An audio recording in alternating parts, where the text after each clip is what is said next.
chers téléspectateurs de 14 TV Gabon, bonsoir, soyez les bienvenus pour ce flash d'information du mercredi 5 mars 2025 dans le magistère universel. Tout au long de ce mois de mars, le Saint-Père invite l'Église universelle à prier pour les familles en crise. Pour le pape François, la famille est le premier lieu d'où l'on apprend à aimer. Mais face aux difficultés causées par les différences au sein des familles, le pardon reste le seul remède au renouvellement de la famille en ce qu'il permet de la libérer de la tristesse et du ressentiment. Toutefois, il n'existe pas de famille belle et parfaite, mais chaque membre d'une famille est précieux et unique, a relevé le pape François. Pour cette année jubilaire, le jubilé des familles sera célébré à Rome du vendredi 30 mai au dimanche 1er juin 2025. Nouvelle d'église. C'est suite au drame d'une jeune mère morte de chagrin à la suite du décès de son bébé de 2 mois jeté dans les flammes que les évêques d'Haïti ont encouragé les fidèles du pays à emprunter un chemin de pénitence et à devenir artisans de paix. Dans leur message du lundi 3 mars 2025, les évêques ont condamné ce acte odieux et ont demandé à la justice d'agir contre les auteurs de telles atrocités. Devant l'horreur des violences, la tyrannie des groupes armés et l'impuissance de ceux qui devraient garantir la justice et la paix, les évêques d'Haïti se tournent vers le Christ afin de vivre ce carême 2025 comme un temps de combat spirituel et d'engagement concret. Église en marche.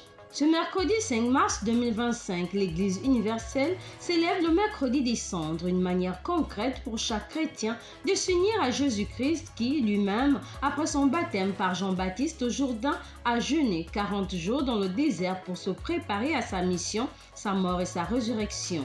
Aujourd'hui, la tradition continue avec les célébrations eucharistiques au cours desquelles les fidèles ont reçu les cendres qui symbolisent l'invitation de chacun à la conversion. Pour cette année pastorale 2024-2025, l'équipe presbytérale de la paroisse Cœur Immaculé de Marie de Nzengayon avait choisi de célébrer tous les premiers mardis du mois une messe à l'intention des agents de l'école de mode et du personnel du dispensaire de la dite paroisse. Le mardi 4 mars 2025, c'est l'abbé Ferland Gaël Ndonzong, aumônier de ces structures, qui a présidé la célébration eucharistique à la grotte mariale. Préparatifs de la session nationale de Caritas Gabon dans le diocèse de Franceville.